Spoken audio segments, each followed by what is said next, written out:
আসসালামু আলাইকুম এভরিওয়ান, আশা করি সবাই ভালো আছেন। হাজির হলাম নতুন আরও একটি রেসিপি নিয়ে। আর আজ আমি আপনাদেরকে তৈরি করে দেখাবো একদম নতুন ও আনকমন একটা রেসিপি।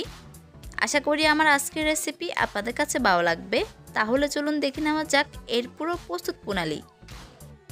প্রথমে আমি এখানে নিয়েছি 2টি আপেলের খোসা। আপেলের খোসাগুলোকে আমি এরকম করে কেটে নিয়েছি। তারপর আমি এর মধ্যে 2টো ডিম দিয়ে দিচ্ছি। ডিমগুলো যদি ফ্রিজে থাকে তাহলে আধা ঘন্টা আগে বের করে রাখবেন। তারপর ডিম আর আপেলের খোসা ব্লেন্ডারে ব্লেন্ড করে নিচ্ছি। ডিম আর আপেলের খোসা ব্লেন্ডারে ব্লেন্ড করে নিয়েছি। এখন আমি একটা বাটির মধ্যে ঢেলে নিচ্ছি। তারপর এর মধ্যে দিয়ে দিচ্ছি হাফ কাপ পরিমাণ চিনি আর দিয়ে দিচ্ছি হাফ কাপ পরিমাণ তেল।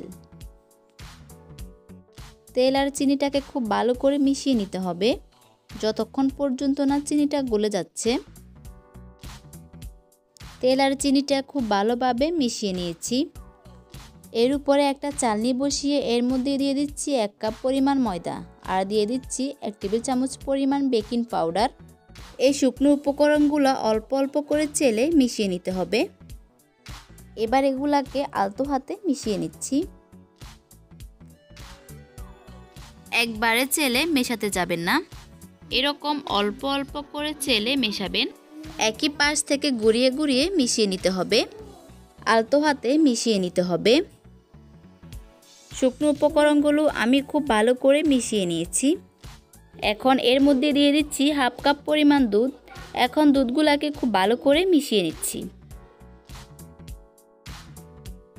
মেশানো হয়ে গেলে এখন এর মধ্যে দিয়ে দিচ্ছি 1 চা চামচ পরিমাণ ভ্যানিলা এসেন্স। ভ্যানিলা এসেন্স খুব ভালো করে মিশিয়ে নিচ্ছি। তো আমার এখানে কেকের মিশ্রণটা একদম রেডি। তারপর আমি কেক তৈরি করার জন্য এখানে নিয়েছি একটা মোল্ড। মোল্ডের মাঝে কাগজ বিছিয়ে দিয়েছি আর তেল ব্রাশ করে নিয়েছি।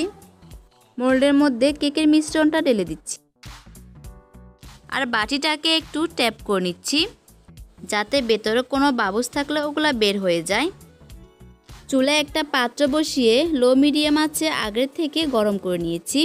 এখন আমি এর মধ্যে কেক মোল্ডটা বসিয়ে দিচ্ছি আর ঢাকনা দিয়ে ঢেকে রেখে দিচ্ছি 30 মিনিটের মতো। আর ঢাকনার যে ছিদ্র আছে একটা টিস্যু দিয়ে ওটা বন্ধ করে দিয়েছি। ফিরে আসছি 30 মিনিট পর। 30 মিনিট পর আমাদের কেকটা বেক করা হয়ে গেছে। আর কেকটা আমি ঠান্ডা করে আপনাদের সাথে ঢেলে শেয়ার করছি যে এটা কতটা সফট হয়েছে।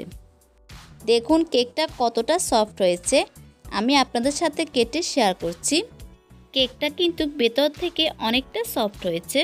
আশা করি আমার আজকের এই রেসিপিটা আপনাদের কাছে ভালো লেগেছে।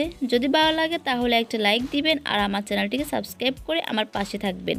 আজ এ পর্যন্ত, ভালো থাকবেন সবাই। আল্লাহ হাফেজ।